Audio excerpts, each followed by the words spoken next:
Thank you for tuning in. If you're new to the podcast, please like, share, and subscribe. Also, check us out on Instagram at P4P Combat Sports Podcast. Thanks for tuning in. What's going on, everyone? This is the Pound for Pound Combat Sports Podcast, joined by Mondo. Today, we're going to cover the UFC 313 Pereira versus Ankalaev, and then we'll briefly touch on the new TKO boxing league with Dana White and Turki Alalshikh. So let's get right into it. Let's see. It was a Yes. pay-per-view card. Had a couple fights that got canceled the day of, so we missed out on a couple fights, but there was still some bangers in here. Um, let's see. What'd you think about the card to start? Like coming up to the card or coming up to the fights as so the card as a whole or the what actually went down like the night of the fight, because I was a little more excited about the card before the actual fights happened because of Gaethje versus Hooker, but it is what it is. It Oh was okay. yeah, yeah. That did suck. Gaethje versus Hooker would have been nice, but Gaethje versus Fiziev was a very good replacement. To be honest, I think there was only like a couple other choices that they could have made, maybe like a Charles Oliveira or something like that. But Fiziev was a good one. I mean, the first fight was a banger, so I think they figured the second one would be just as good, and it was pretty good. So Yeah, it let me was pretty see. decent. Yeah, let's see. I'll just go through the prelims pretty quickly, and then we'll touch on the co-main and the main event. So the early prelim was Santos versus Diaz. Um, so I guess Santos apparently he like had to sleep in a pit bull cage growing up in Brazil, The and fuck?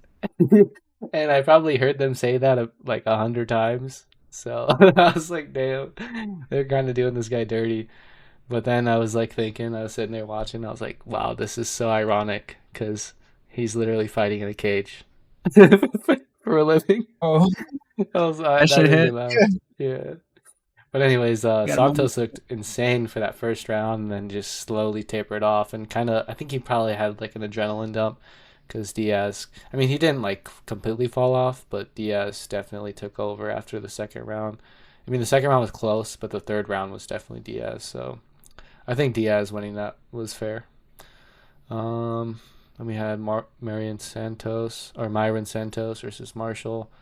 Didn't see that one, but I heard the decision was super controversial. I think I think everyone, even all the commentators, had Marshall winning, but they gave it to Santos, so that was funny. And then this was the biggest mismatch as far as betting goes: Morono versus Leal. Shout out to Morono though, because that dude always comes to fight. Like, even if he's getting his butt whooped, he'll sit down and throw no matter what, and that's exactly what happened in this fight. I mean, he started off pretty good, and then Leal started tagging him, and Morono never quit. Like, he was getting hit with bombs and just kept throwing. So that was a good fight while it lasted, even though it was not very long. um, well, this is a good one. I was anticipating this one. Bruno Ferreira versus Armin Petrosian, and I was like really curious about this one because we knew Bruno has like knockout power all the time and any punch he throws, and then Armin's like really good technique wise, very good kickboxer, and Armin looked good in his last fight against Shara Bullet, which was like another kickboxer. Um, so I was curious how this would go, technique versus power, and we Mhm. definitely saw a good mix of both. Like Ferreira knocked him with a really good punch, but then Armin kind of recovered pretty quickly. And then I was talking to a friend. He was like thinking about taking Bruno Ferreira by sub. I was like, yeah, that's reasonable. But then I looked at Armin's record, and I think he only got subbed once, and then Bruno only. I don't even think he had that many subs, maybe like one or two. So it was interesting. Um, but then eventually we saw Bruno get the takedown and finish with the sub, so that was cool. And then I was anticipating this fight as well. I'm a big Joshua Van fan, and then I was looking up Surya, however you say that.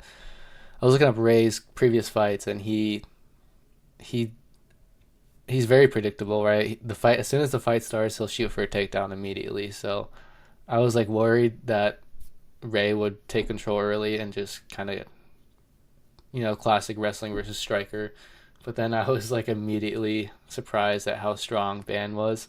I mean, he had good technique too, but I think it was mostly the strength because every time Ray did like a good technical takedown, Van just almost every time just stood up like it was nothing, which was very surprising. And that made it a long fight for Ray, whereas I thought it would be a long fight for Van trying to stop the takedowns and get up. But he stuffed like almost every takedown. What was it 21 takedowns? He got taken down 4 times. But let's see, control Damn. time.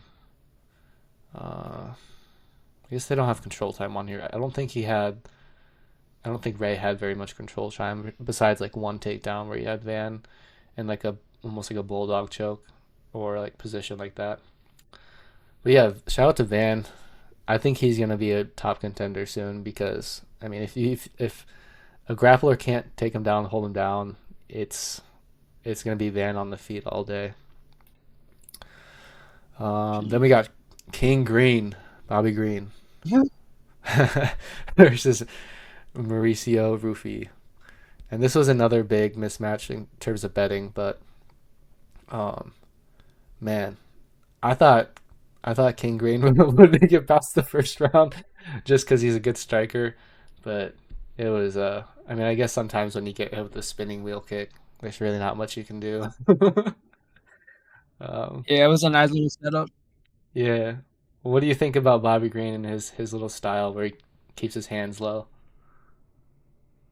I mean, we were just talking before we went live. It's been to his detriment, right? Every Yeah, time he gets knocked out is because he pulls straight back with his hands low. I don't know. You'd think you learned by now. I know, right? Man, I'm thinking Rufy saw that little hole, that hands down, and he switched it up with that spinning wheel kick, and that was like the kryptonite for King Green, unfortunately. Yeah, he feinted that left hook and fucking spun around with a spinning heel kick. What you think Yeah. about Rufy? You think he's gonna be a top dog? Dude, I'm big on all their gym's called Fighting Nerds, and I'm big on all of them, like him, Gene Silva. Um, so there's another couple guys I can't remember their names, but like all Brazilian guys, and they're so good. Their striking is just insane. I mean, as long as they don't Yeah, fight but like, go ahead. no, I was just gonna say yeah, and they're like all a little different, right? They're all not. They don't have the same style. They all Yeah, kind of have that's their own style. facts. Oh, Carlos Prates. That was one of the guys I'm really big on. Yeah, that's Yeah, my favorite from them. yeah. They all have their own unique style. Like they, none of them look the same, but they, for some reason, they all got like crazy knockout power. I don't know. Maybe they got to get USADA in that gym or something. I was thinking that same shit, bro. Like it's just like kind of sus. It's just Yeah, knockout after knockout. It's kind of funny. something's in the water over there. And then the only women's fight on the card was Amanda Lemos versus Lucindo. I didn't see this fight, but I heard Lemos took care of that one pretty easily. Lucindo was like, I think the youngest female fighter in the UFC, and then Lemos has tons of experience in the UFC. Um, so this wasn't like, I mean, Lucinda was the favorite, slight favorite, but I was not surprised to see Lemos win that one, just because she's way more experienced, so she probably knows how to win tricky fights. I didn't get to see this one, but yeah. Let's go on to the Jalen Turner. I was disappointed by this fight.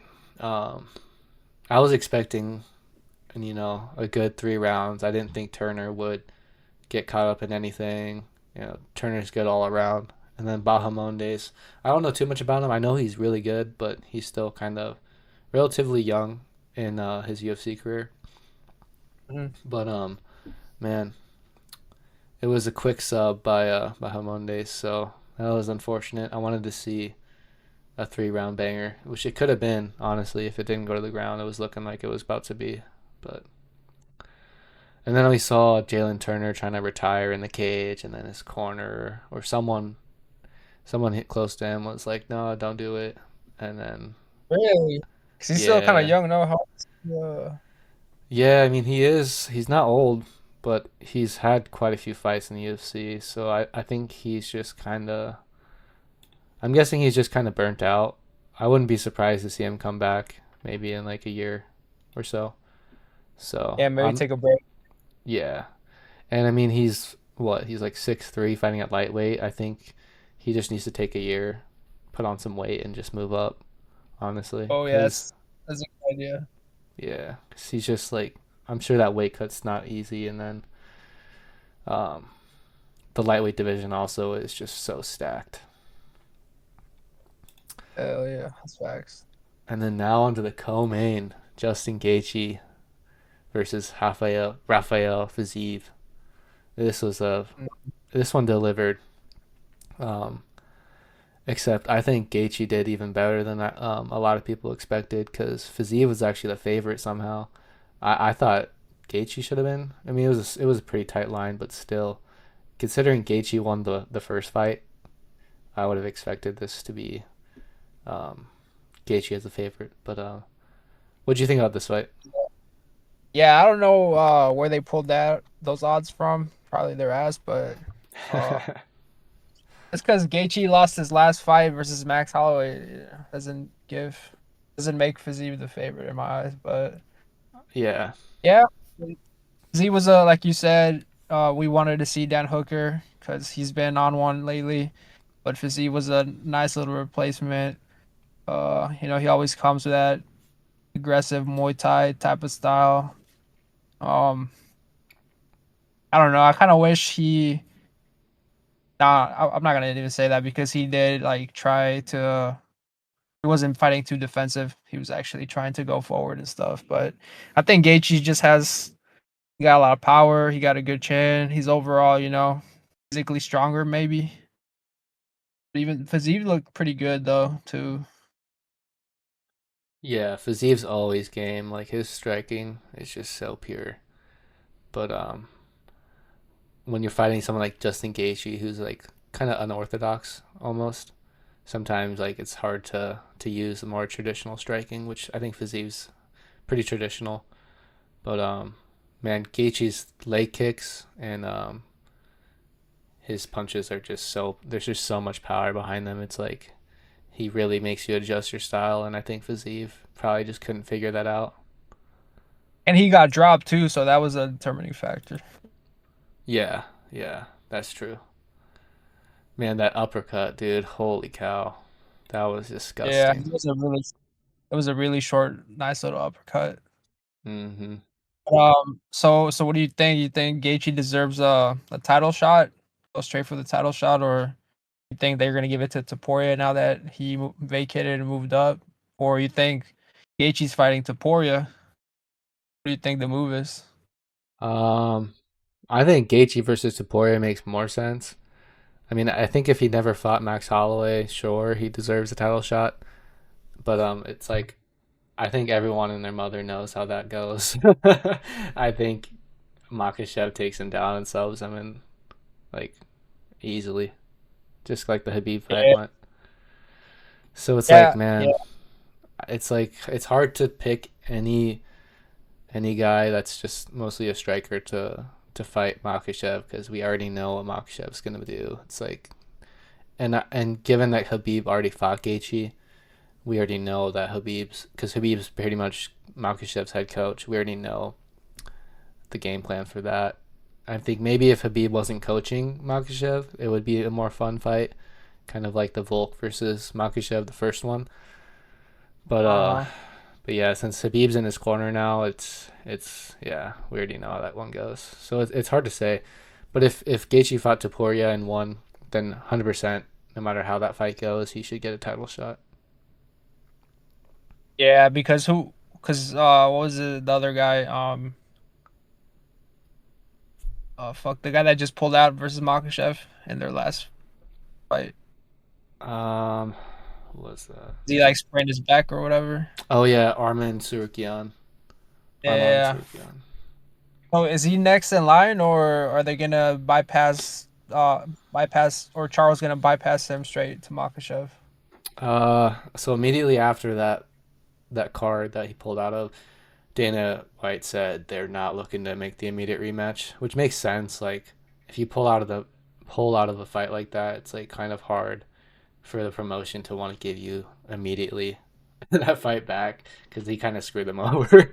So I mean, yeah, I think Arman could either fight Topuria or even Gaethje. That's another good one. Now that I think of it, I think Topuria could fight Makhachev or Charles, um, and then Gaethje versus Topuria or Charles or Arman. So there's those top 4 or 5 guys. You can mix and match that however you want, and I don't think anybody's going to complain.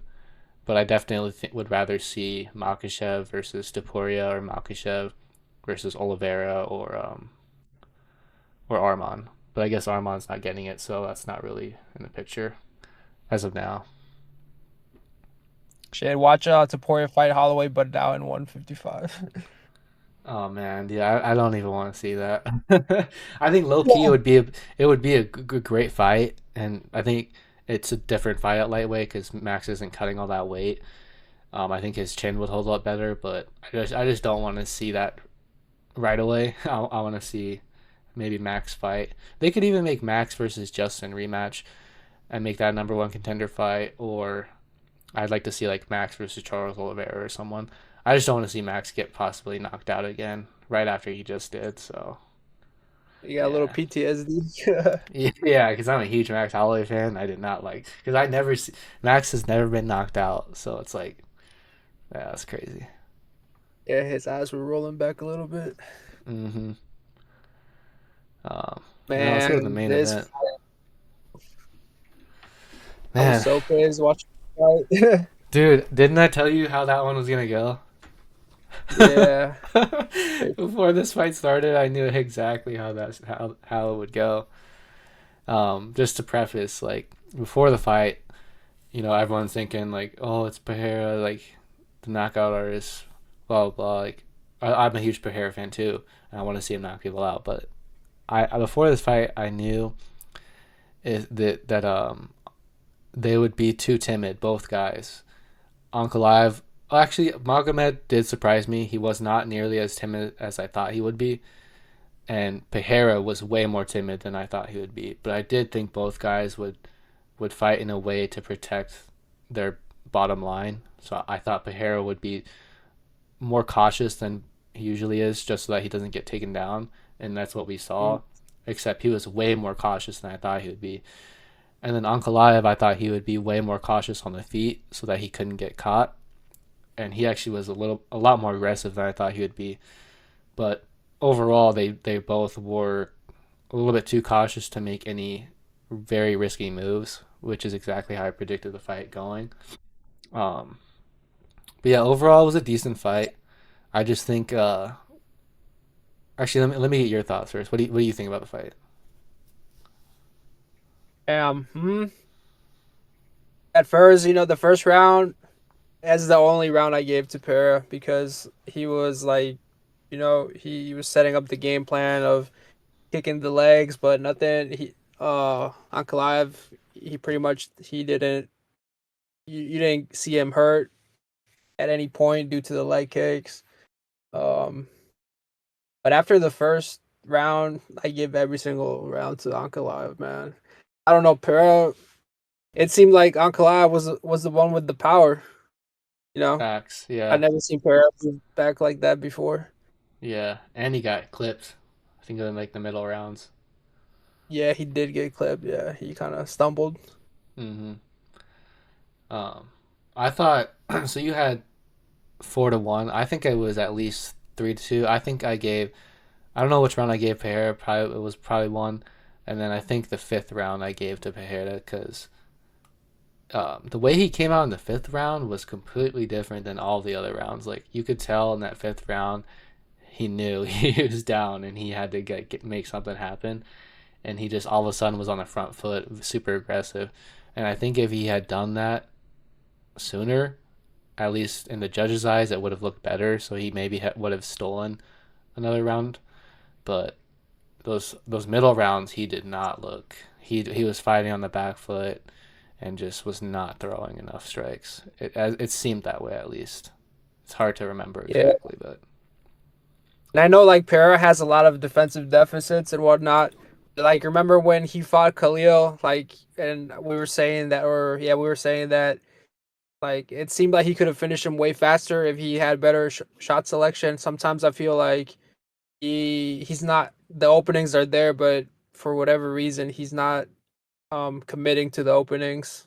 I don't know if it's because he's too slow or not as explosive. We know he has power, but explosiveness is like a different attribute. But facts. it just seems like he's way too passive, you know?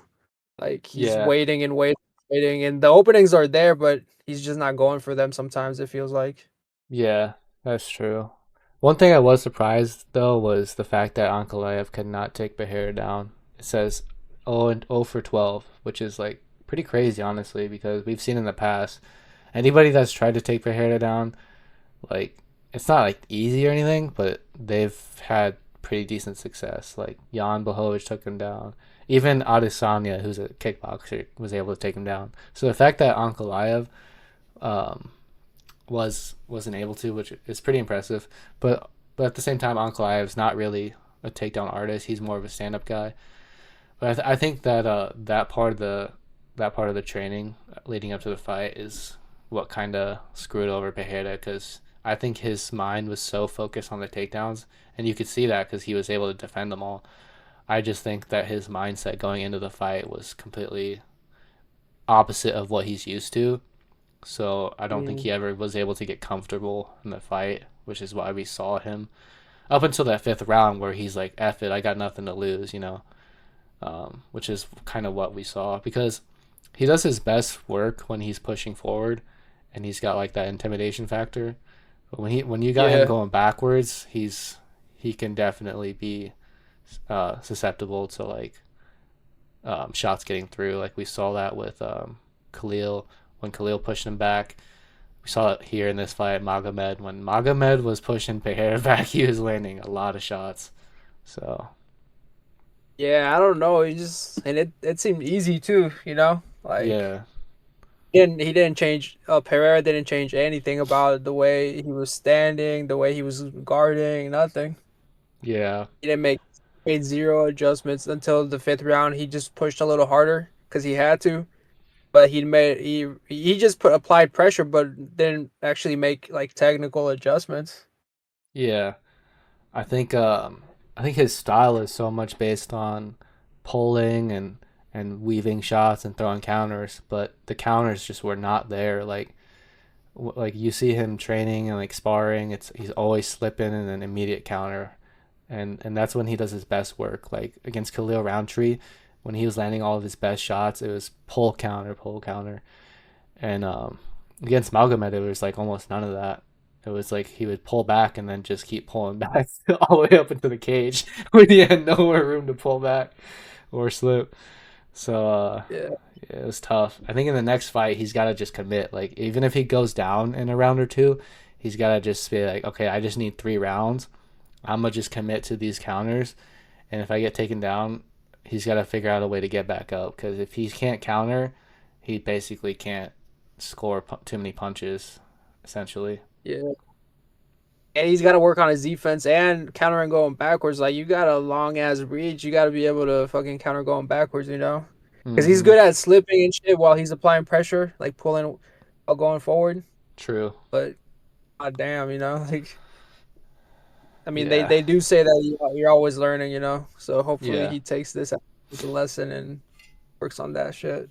Yeah. I think in the rematch, I think if he totally switches up how he prepares, I think if he still works on the takedown defense, but more so um, standing back up. If he just focuses on that, then he doesn't have to worry so much about getting taken down.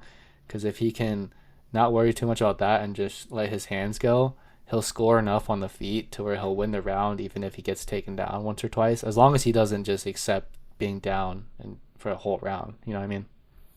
Yeah, Yeah, I think facts. in the rematch it'll be. I think Ankalaev will probably be decent favorite, but I think Behera will be it'll be much closer in the second fight.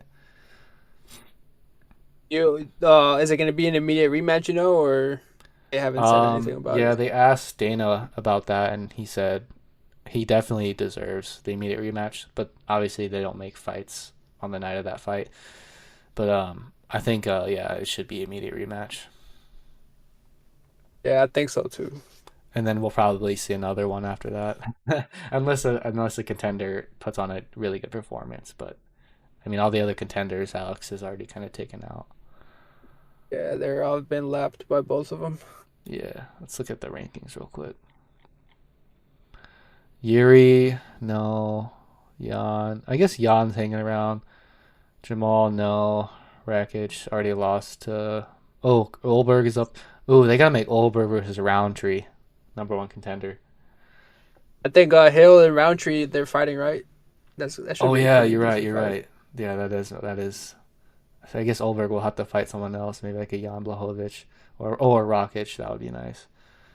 Or Yuri. Yeah. Oh yeah, Ulberg versus Yuri That'd be Prohac, fire. whatever his name is. Yeah. Honestly, I think Dricus Duplessis could move up to light heavyweight and take out. If they didn't do their immediate rematch, I think that would be a nice fight. But I think he has to defend against these guys coming up. Kyle Braulio is another fighting nerds too. That's the other guy I was thinking about. Oh yeah. Um, oh yeah, and then Uh, Dricus has to fight Chimaev is probably next, either Chimaev or Mavov. Probably Chimaev. Ozma for sure. Yeah. Yeah. And then a Mavov, and then after that he'll probably get a chance at that light heavyweight title if he wanted it, because he's a pretty big dude. Yeah, he's huge, bro. Yeah, Big as hell. I bet you the lightweight division they probably do Islam versus either Armont, no, not Armont, either Islam versus Oliveira or Tapuria, and then they do Gaethje versus probably Hooker. They probably try to make that fight happen. If that doesn't happen, probably Gaethje versus Poirier or Oliveira for a #1 contender, or even Armand. Yeah. Who's fighting for Taporia's belt? You know? That's Volkanovski versus Diego Lopez. That's gonna be fire. Oh yeah, yeah, that's coming up too, huh? I saw. Yeah, I'm a huge Diego Lopez fan, so hopefully he I wins that wish, one. yeah, I wish Taporia would have fought him and then gone up, but it is what it is. I know, cause yeah, he didn't really clean up the division at all. I mean, he beat the two best guys, but there was Lopez, Evaloev, Yair, Ortega, Arnold Allen, like Sterling. There's so Leroy Murphy. There's so many guys he just didn't even. He just kind of skipped. Well, at least Lopez. The other guys are kind of mid, but Lopez for sure. Yeah, true. Or even Evloev, because Evloev he doesn't have a very good style, but like he he presents something that could change the outcome of the fight. Like he could just shoot takedown after takedown and at least pose a threat. Some of these guys they might not they might not really pose a threat against Taporia because he's so well rounded, but maybe like a specialist could. Right, right, right. I'm not. I haven't really seen too much of that guy, but I don't I really heard. like his. I don't really like him as a fighter, to be honest. But eh, like that, he's basically just a wrestler and nothing else. Kind of like Khabib. Should we move on to the new boxing league? Yeah, bro, let's do it. Okay, so recently announced Dana White and TKO. TKO is the parent company of the UFC and WWE. TKO announced that they're partnering with Turki Alalshikh, who's the guy that is putting on the Riyadh season boxing events over in Saudi Arabia, and they're now partnering together to make a new boxing league, which is pretty interesting. What do you think about Dana White and boxing? Um, well, the boxing was his roots, right? That's what he started. He started like as a boxer. He did a little boxing coaching like at the Y or shit like that. Uh, I think in conjunction with Turkey, Turkey's been doing great things in the boxing world. I think both of them together is perfect. Oh You're yeah. gonna try to take the UFC model, but and have the financial support of Turkey. Like you can pretty much make any fight you want now, I Right. think. And if they So adhere to yeah. like, yeah, because they're not gonna do like the regular boxing body where the fucking fighters have to pay, like a certain percentage to each belt. So it's good. It's better for the fighter because they're getting paid more overall, and they don't have to pay the sanctioning bodies, any Yeah. fees. The thing in return that they do have to do is, pretty much fight all the top contenders all the time. Which, as long as the money's there, I feel like everybody would be down for it. Right, right.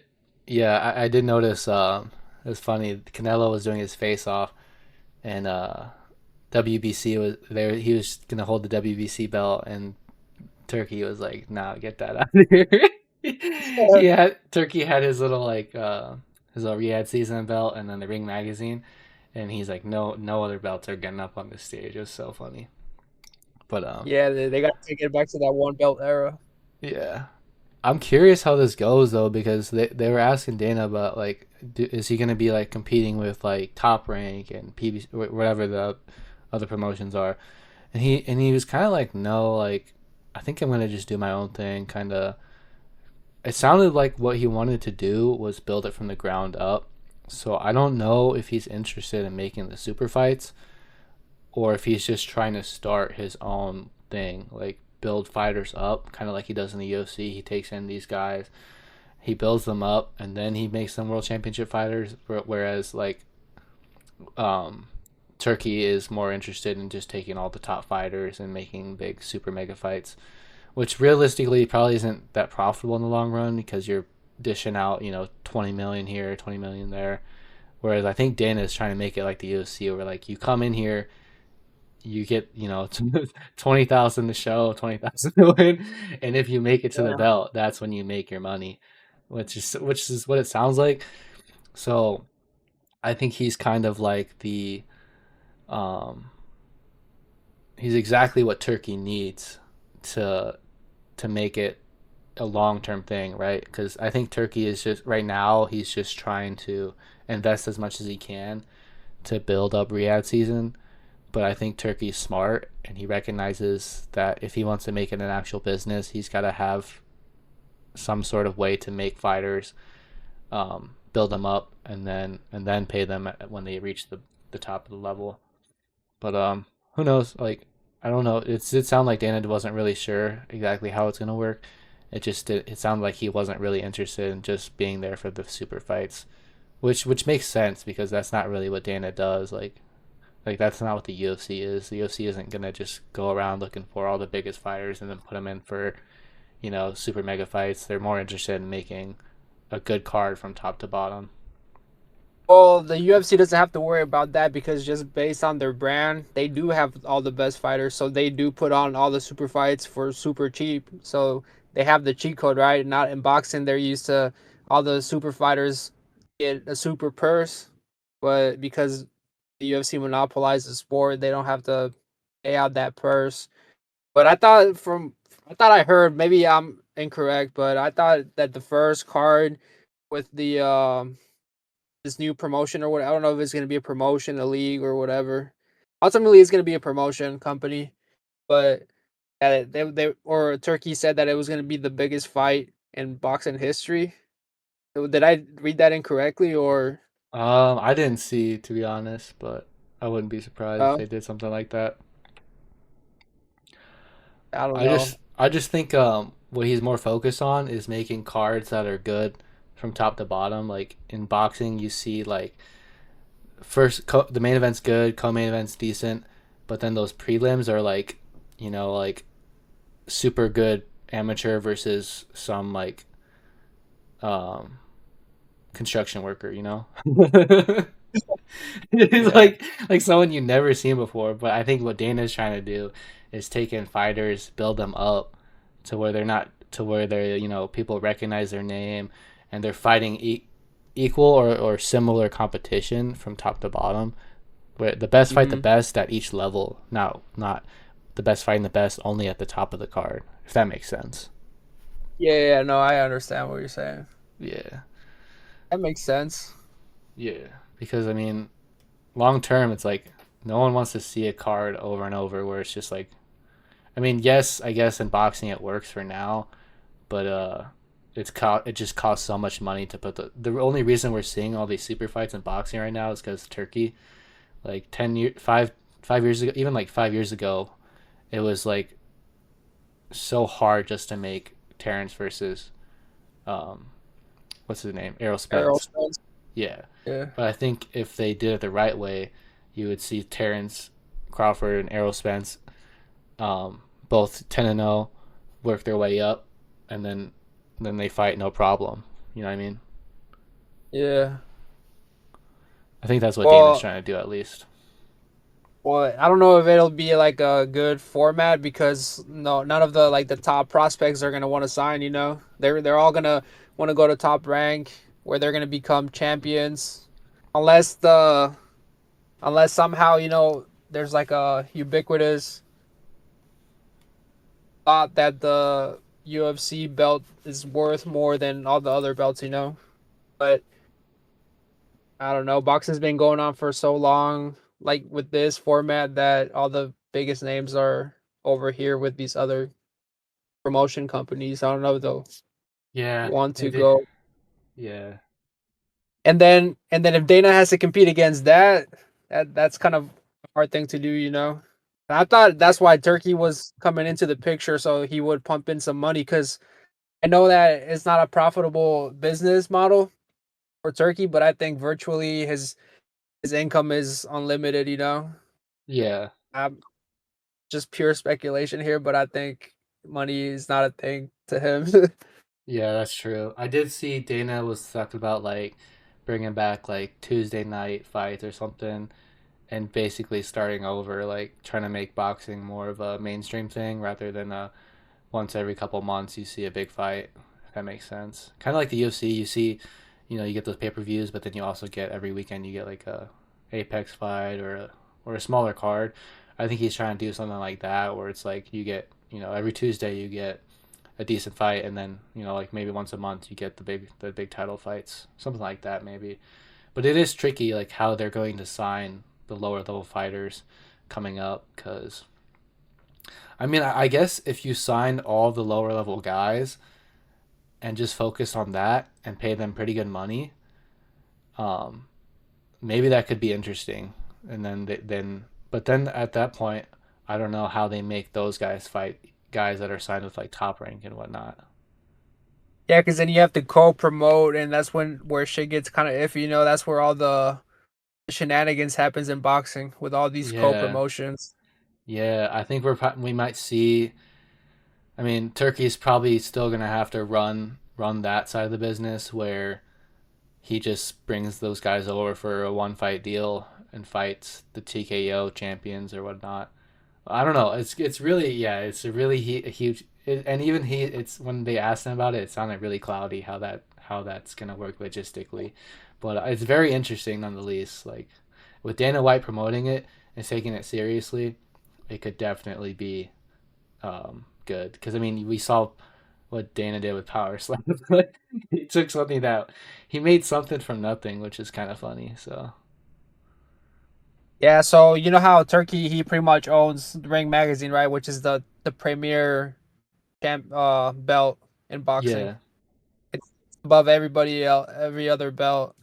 I wonder if because it's going to be part of this new organization exclusively, and people are going to they're going to have to come over here to fight for that Ring Magazine to be called the champ.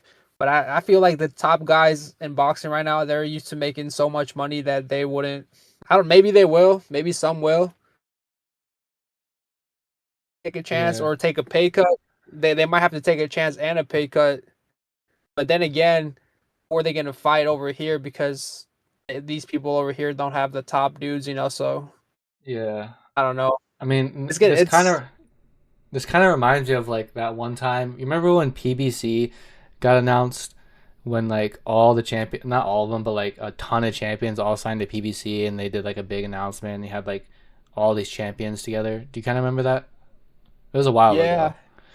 Maybe I'm yeah, thinking maybe eventually, probably not right from the start, but eventually they do something like that where just a ton of champions just decide to sign with TKO, and then all of a sudden you have all the best fighters fighting the best, and they're not all going to be champions, obviously, but they're all going to be fighting each other for good money. I think that's a good possibility because you can't yeah. have. I mean, like you just can't have 30 champions in 5 weight classes. You know what I mean? It's too confusing.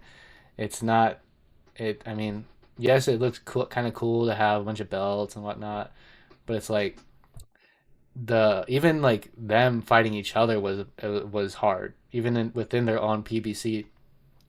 And then also like you didn't really get to see those PBC fighters fight other guys that were with like Top Rank and Al Hammond or whatever, whoever does the other um Yeah. whatever So the whatnot. difference between that, right? The difference is that was PBC, that's a promotional company, but then the belts, the sanctioning bodies, they're also a separate entity, you know. And Yeah, this is gonna try to be a promotion and what you may call it, a belt, like a sanctioning body kind of. like a sanctioning body exactly, which the UFC is, right? They're a Yeah, promotion, but they also have their own belt. But boxing doesn't function like that. They have promotions, and those promotions they work with the sanctioning bodies, and that's why the sanctioning bodies can charge the fighters to have their belts after they win them, and right. that's why so many belts because the sanctioning bodies want to have the more belts they provide, the more income they get. So it's murky. Yeah, and then you got like each sanctioning body stepping in the way, like, oh no, you can't fight the other guy for undisputed. You got to defend against this guy, whatnot. It's like, Yeah. come on, like, I think that's definitely gonna get phased out eventually. I wonder what these sanctioning bodies are trying to do to prevent that, because you already know they're probably shaking in their boots right now. The other thing is that like with MMA, Dana doesn't co-promote with like other like Bellator, or Bellator doesn't even exist anymore, but like PFL or One Championship.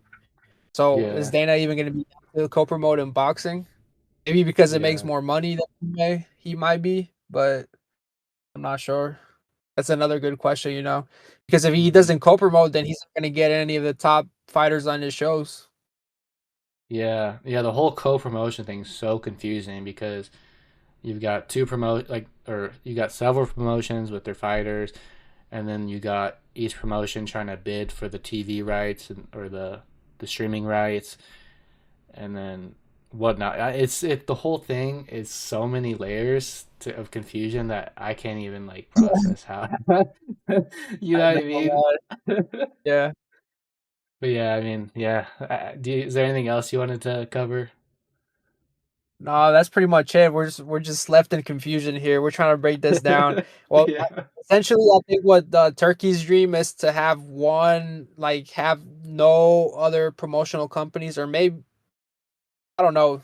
I don't know if it's promotional companies or just one sanctioning body that works with all promotions, and, Yeah. and it be his own belt. But I'm not sure Yeah, that's because now true. he's tie in with a promotional company, which is going to be Dana White's promotional company. So if you want to be like really unbiased, you should be, not have zero ties with any promotional company. Yeah, what they should Uh, do is do one promotion or not one sanctioning body, TKO, whatever you want to call it, and then have each promotion form like a team or like a roster, and then the promotions don't get to decide or negotiate who's fighting for that belt. The sanctioning body does, but the promotion gets to decide who's on their roster and stuff like that. That would be sick because like NFL, they all have they have 32 teams, but they all play for one championship. So that would be interesting to make it kind of like that. yeah. So TK, what is it called? TKL. Yeah, that's just the organization. So That's just the company that owns UFC and WWE. Yeah, but so that would be a promotion because the Ring Magazine, which is owned by Turkey, right? So Yeah. that would be the sanctioning body, the Ring Magazine, and TKL would have to have their own roster to compete against like the Zone, all the fucking what's another one? Golden Boy, PBC, all those. They all have their own rosters, right? They don't have a belt, but they're a promotional company that promotes their own fighters. Yeah, Yeah, it's yeah, just confusing. I see what you're saying. They would have to figure out who really is the sanctioning body, and then go from there. But like, I would just want Yeah, to see that whole negotiating every single fight, promotion versus promotion. I would like to see that kind of go away. And I mean, as long as the money's right, then just the best fight the best. But we'll see. Who knows? yeah. Who knows? Well, I think we covered what we needed to cover for this week. I know we've been gone for a little bit. We've been a little busy, but hopefully we can start putting out some more regular content. Is there anything else you want to say before we head out, Brandon? Not today. I'm just definitely excited to keep making new videos, and hopefully we can get a little bit more consistent and make some great content. But yeah, thanks for watching. Thanks for listening. Peace. Thank you for tuning in. If you're new to the podcast, please like, share, and subscribe. Also, check us out on Instagram at P4P Combat Sports Podcast. Thanks for tuning in.